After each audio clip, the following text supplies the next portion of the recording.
Maybe that says the Spartans' defense is pretty good. Maybe it says the Wolverines' offense is pretty good. We'll see. That is your team. That is your team. It is my team.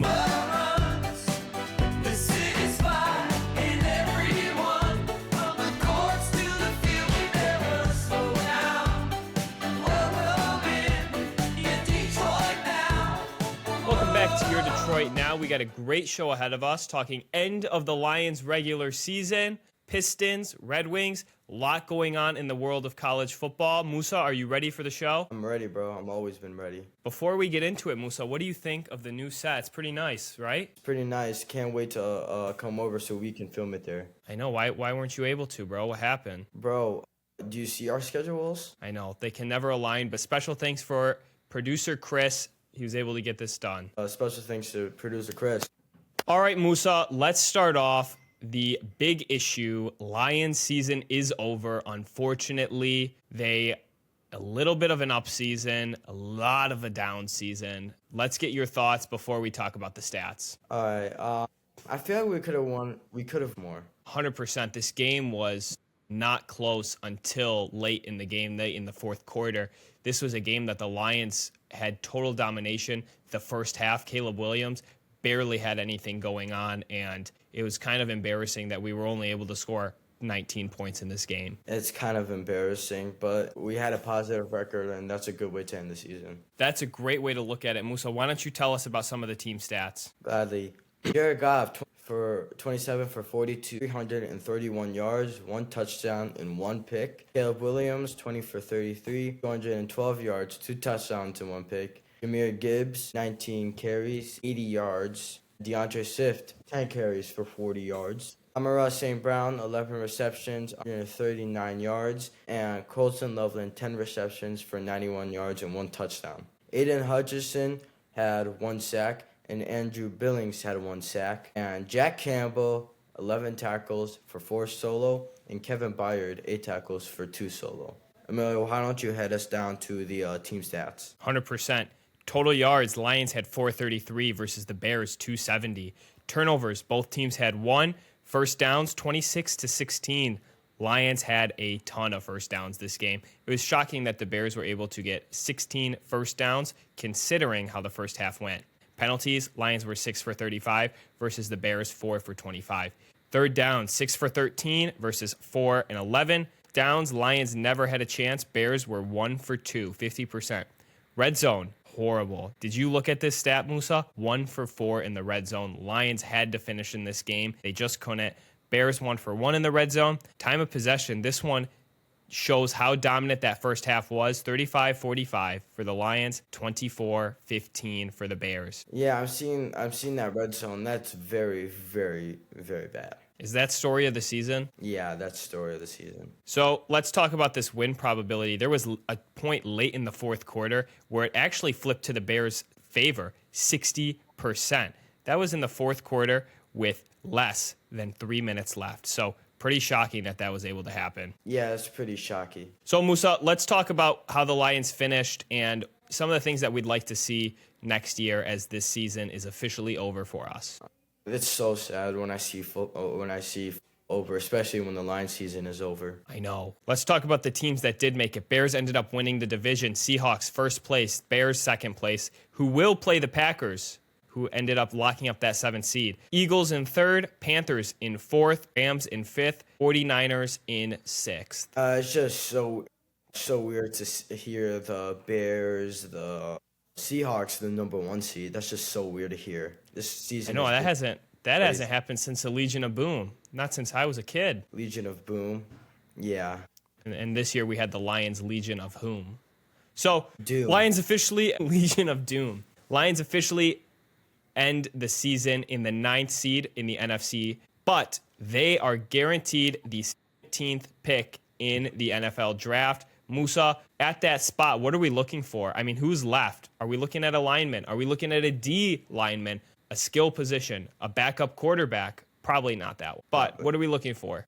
Is it crazy to go for a skill position player? I don't think it's crazy if he's available and he's the right guy, but I don't think we need another receiver. What about DB?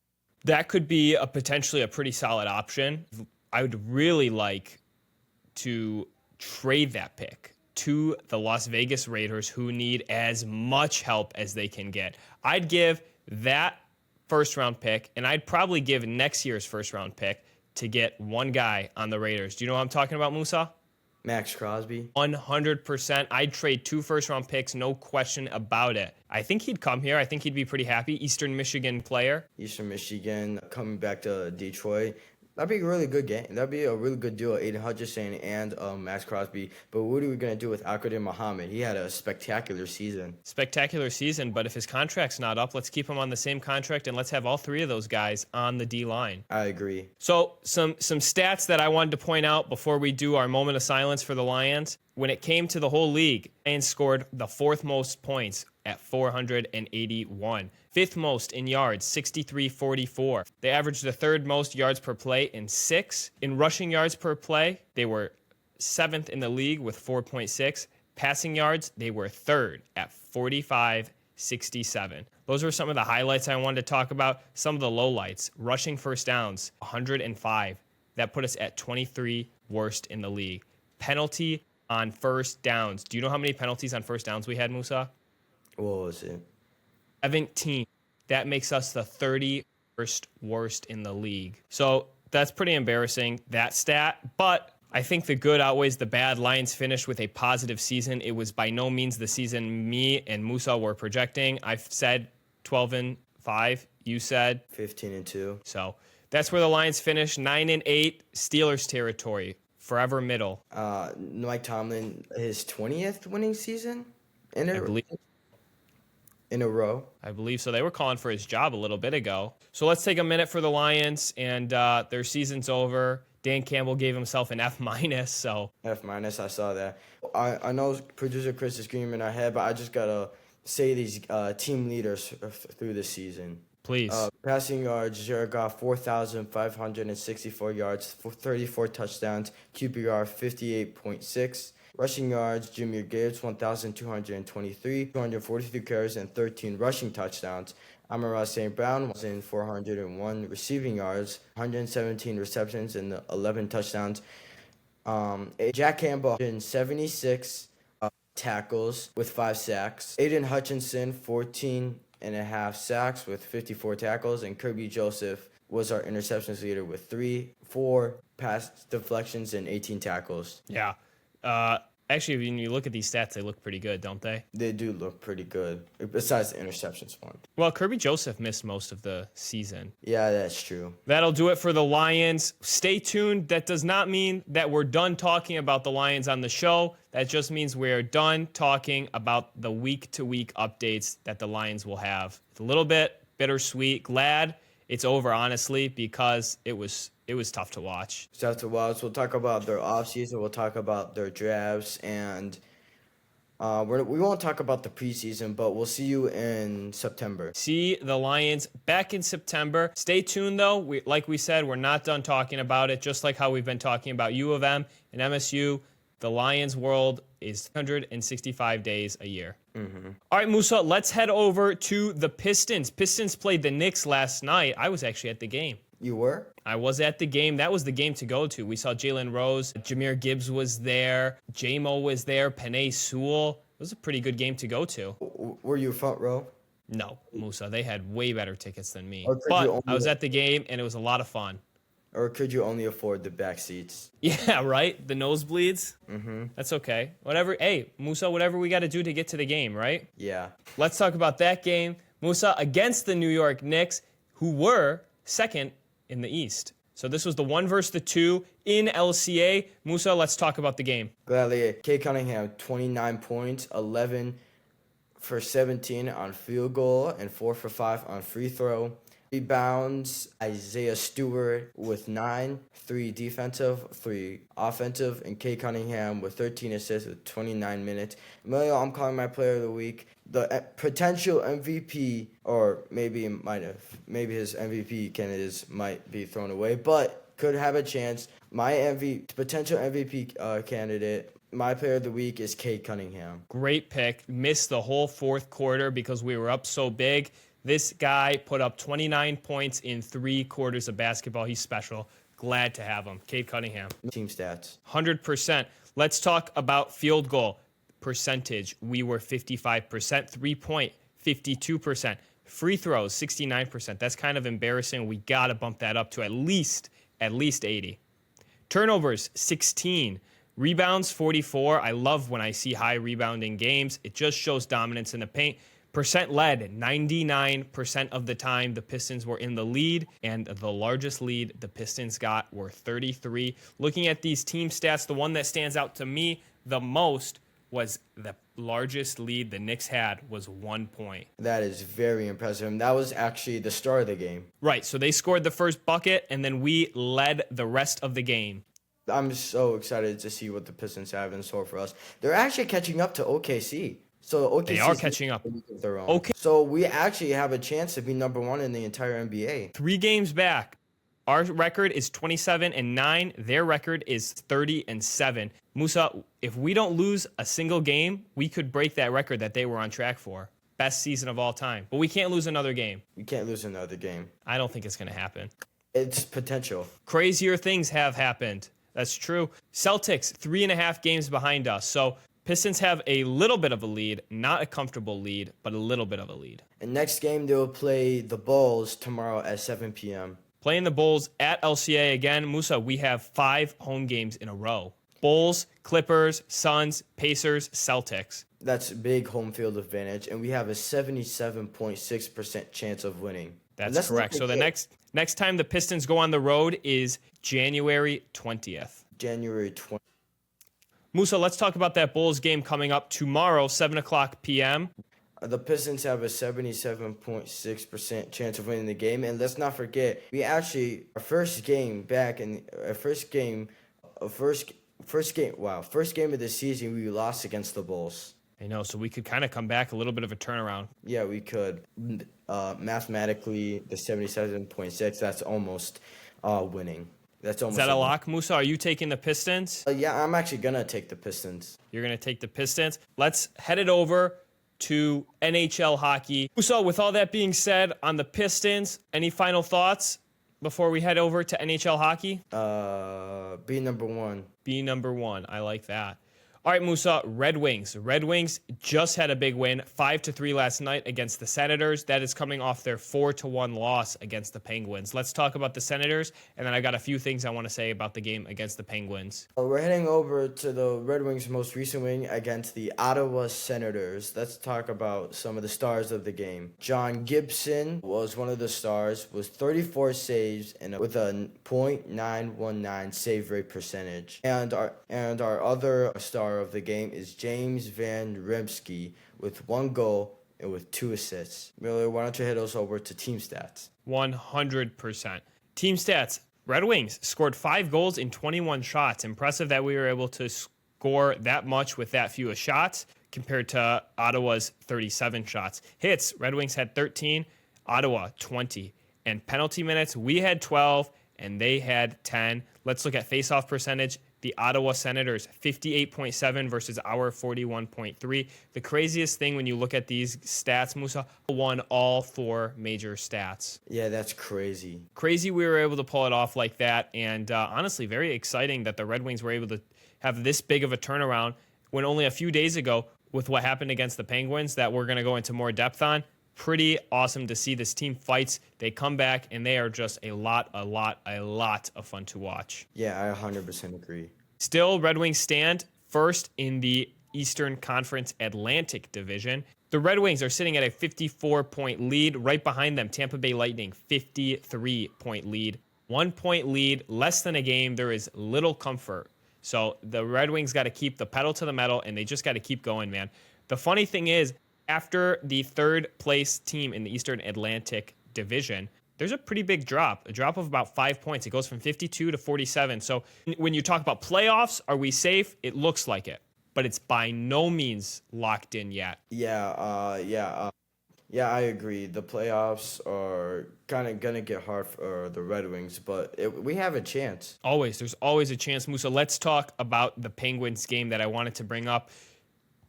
We couldn't finish here. We scored 1 point compared to their 4. They had 31 shots. Musa, we had 12 shots in the whole game. Penalty minutes were low with 4, but our faceoff percentage as low as 45%. So it was embarrassing. And the thing I really wanted to talk about was our transitions were poor. Getting from defense to offense, it just felt like we were throwing it up, like we were playing jackpot in the backyard. Yeah, this was very embarrassing. I don't know how we gave up only we give only 12 shots. It was a pathetic effort, and the boys just were not ready. But they had a massive turnaround against the Senators, so we can't complain too much. They at least know what they are doing wrong. It's not like the Lions, who they just I don't know what is going wrong. It just is going wrong. Yeah, I know this has nothing to do with the Red Wings, but if the Lions are the only Detroit team that misses the playoffs. Yeah, this is a topic you keep bringing up. You're definitely passionate on it, so we will see. We'll see.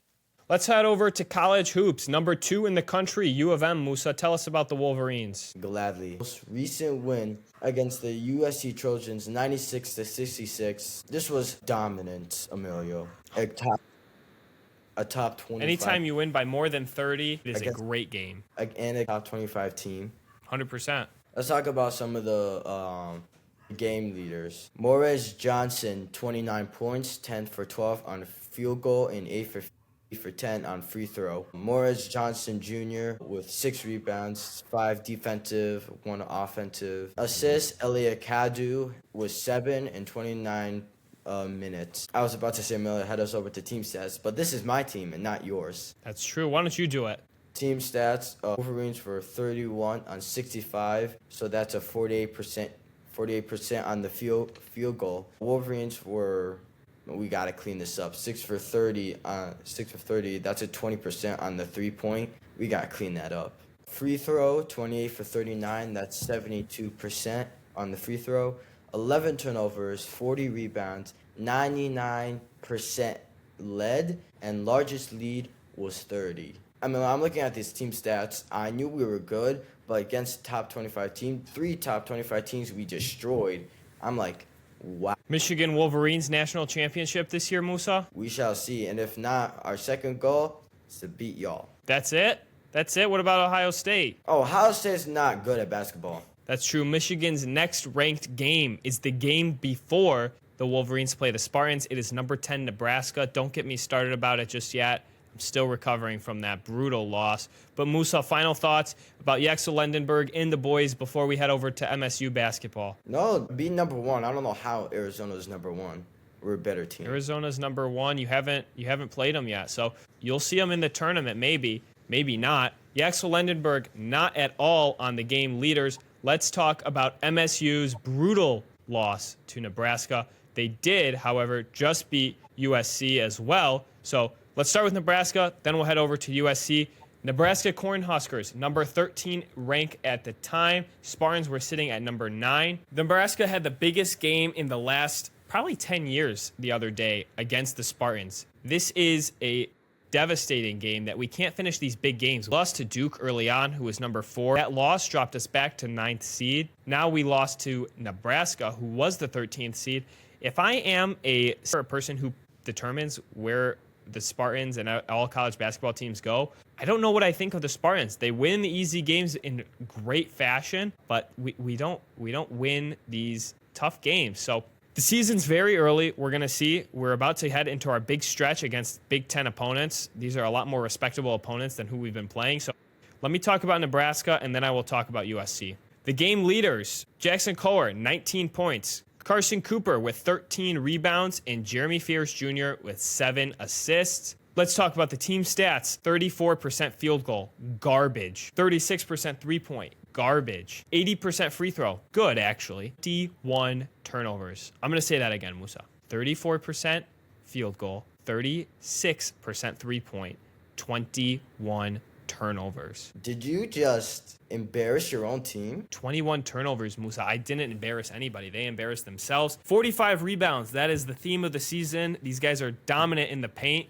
55% led, and 4 was the largest lead that the Spartans got. The largest lead Nebraska got was 9, so it was a back-and-forth game. And, yeah, it was pretty close. At one point, Spartans late in the game had a 72% chance of winning. That's almost automatic, and you blew it. It is devastating that we can't win these close games. And final score 56-58, lost by 2. That is a heartbreaker. Musa, do you want to know the worst part of that game? What? The final score for the Spartans was 56-58. In the second half, with 5 minutes remaining, the Spartans had 53 points. In the last 5 minutes of the game, we only scored 3 points.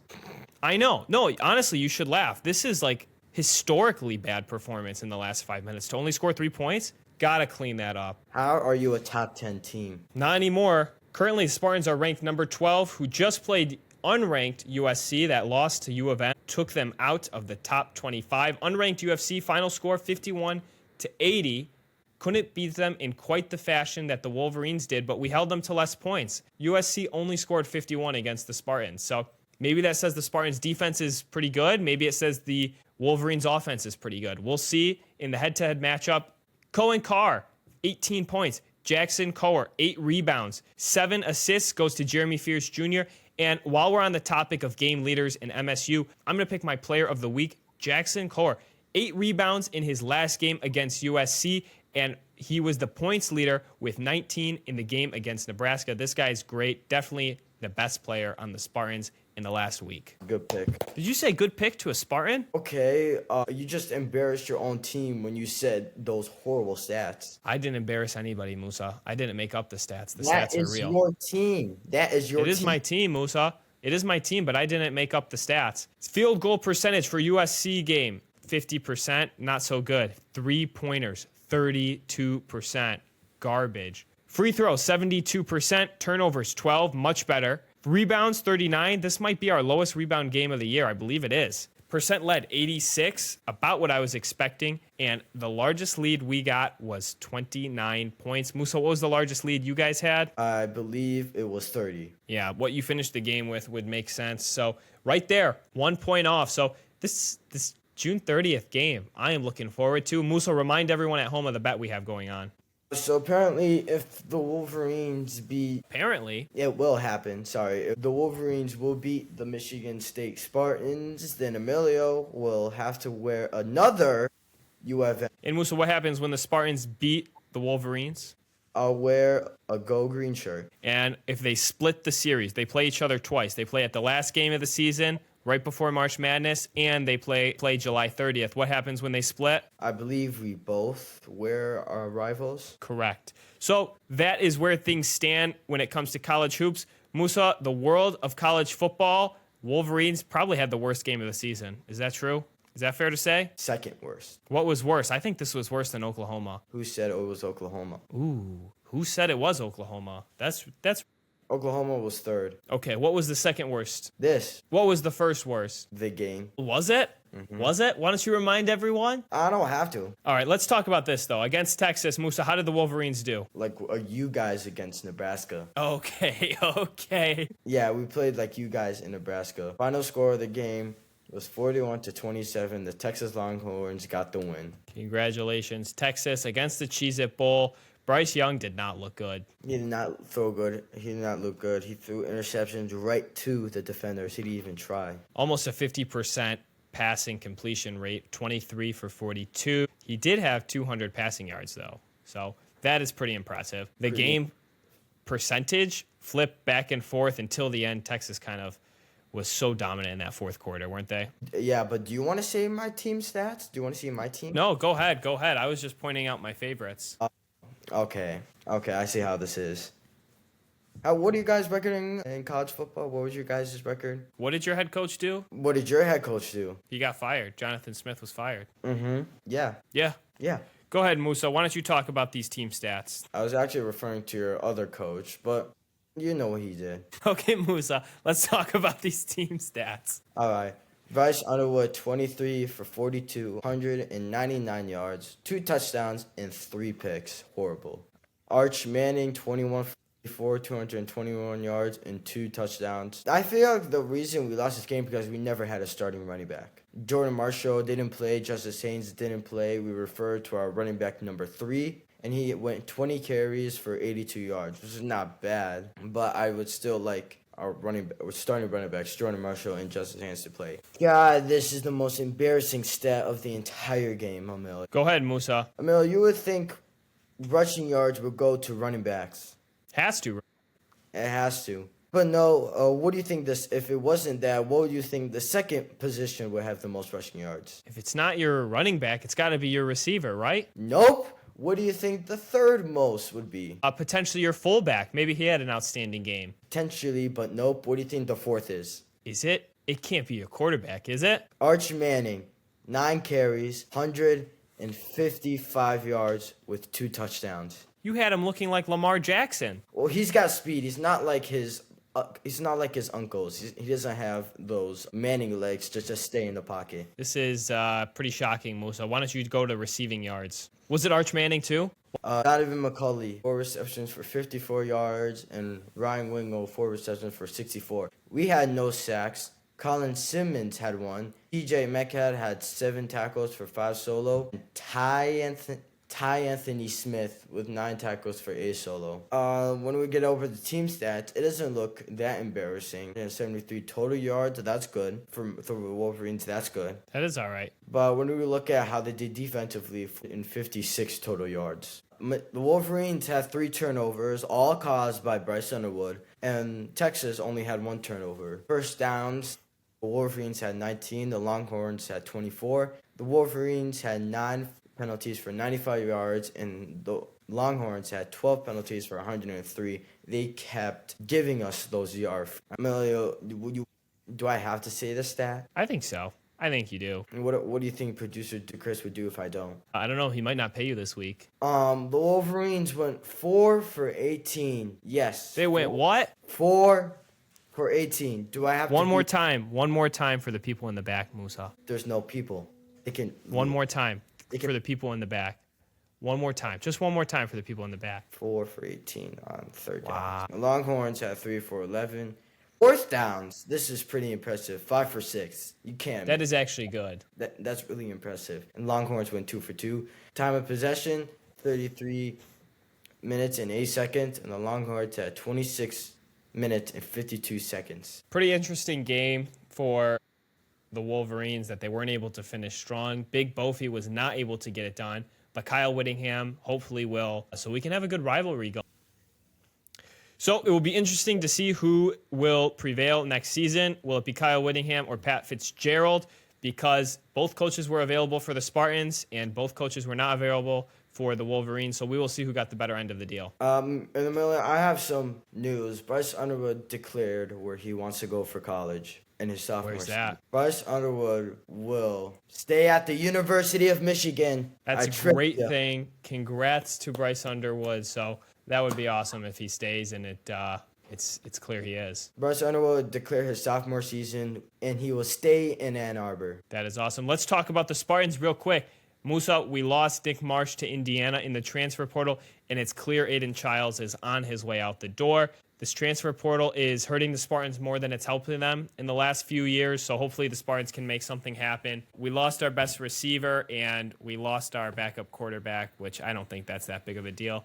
My opinion is Alessio Milivojevic is probably getting the start next season. Probably. He probably will. I don't think any good starting quarterback will come to MSU. Breaking news. Breaking news as of 5 minutes ago, Musa. 5 minutes ago. So while we were doing this podcast. I don't typically break news like this, Musa, but guess who's out? Out of what? Ready? John Harbaugh is out as the coach of the Baltimore Ravens. Sources told ESPN's Adam Schefter. Harbaugh is out. Turned his mic off. Sorry, I just crashed something in my room. Oh my God, why didn't we wait to the end of the season? Musa, you called it. You've been saying for weeks you wanted John Harbaugh. For weeks you've been saying that. Could you imagine we had both Harbaugh brothers? It was possible. As of 5 minutes ago, Adam Schefter got the news, and now we all know. What an offseason for the Wolverines. What an offseason. So with that, let's hit the phones, but I'm actually going to ask the first question. I'm going to ask the first question, and it's going to be about what we just had. This question comes from Emilio. Emilio wants to know, Musa, what do you think about John Harbaugh getting let go from the Ravens? Did the Wolverines act too fast in hiring Kyle Whittingham? Yes. Yes, yes, yes. Before our bowl game, we hire a coach. Oh my God, why couldn't we wait till the end of the season? Literally a week later from the game, we could have waited I mean, 5 days, right? How long ago was he hired? for like 5 days. Yeah, you're right, 5 days. I mean, this is Maybe crazy, 4. Musa. This is crazy timing. So, I don't know. You're mad about it, clearly, but maybe Kyle Whittingham's the guy. He is the most religious option after what Sherrod Moore did. That's probably what the university could use right now. Some religion. Something. Did you see what happened? Did you hear? Have you, been out of the news? Yes, I've been out of the news. Next question comes from Troy in Traverse City. Troy wants to know, who does your Detroit Now want the Lions to take in the draft? Like I said, I kind of want a skill position, but a player specifically. What do you think our biggest need is, Emilio? Definitely the offensive line. Potentially a close second could be the secondary, but I think the offensive line is struggling more than any other. For offensive tackle, we couldn't move him, but I really like Spencer Fanu. From Utah, right? Yeah, yeah. That could be a great pick. Honestly, I would not be opposed to trading back, maybe gathering a few second round, third round picks. I do feel that some premier linemen could be available at that spot, second, third round. I also would not be opposed to giving our spot to the Raiders, who are in desperate need of a rebuild, for maybe 2 first round picks. I'd give them this year and next year's first round pick in the hopes that we could get Max Crosby. That being said, I don't think that will happen, but that would kind of be a big move that the Lions have not made since Jared Goff got signed. And also linebacking, I don't know if he is going to go earlier, but I really like Sonny Styles from Ohio State. Ooh. From where? Ohio State. Yeah, you would like that. All right, Musa, that being said, that's all we got for today. There's the Gmail in the description down below. That's how Troy and others in the previous episodes have been able to get those questions into us. Musa, any final thoughts? My computer just turned off. Who do you Maybe think you I am? Restart everything you just said right now. Okay. All right, Musa, that being said, I hope all of our watchers are having a great start to their 2026. I hope they're staying on their resolutions. I know you are. I'm trying to. Hopefully we can all get better this 2026. Hopefully you can get to see this new set pretty soon. It's pretty awesome. Producer Chris did a good job. I bet he did. This is what happens when he gets his coffee in. This is what happens when he gets his coffee in. Hopefully we can see you soon, Musa. That's all I have to say. Yeah, I can't wait for what 2026 has for Detroit sports. Thank you so much for watching. Please subscribe, come watch our next video, and this is Your Detroit Now. Good show, Moose. Thanks. What's your deal, man? We can't have a little fun on the show? No fun at all.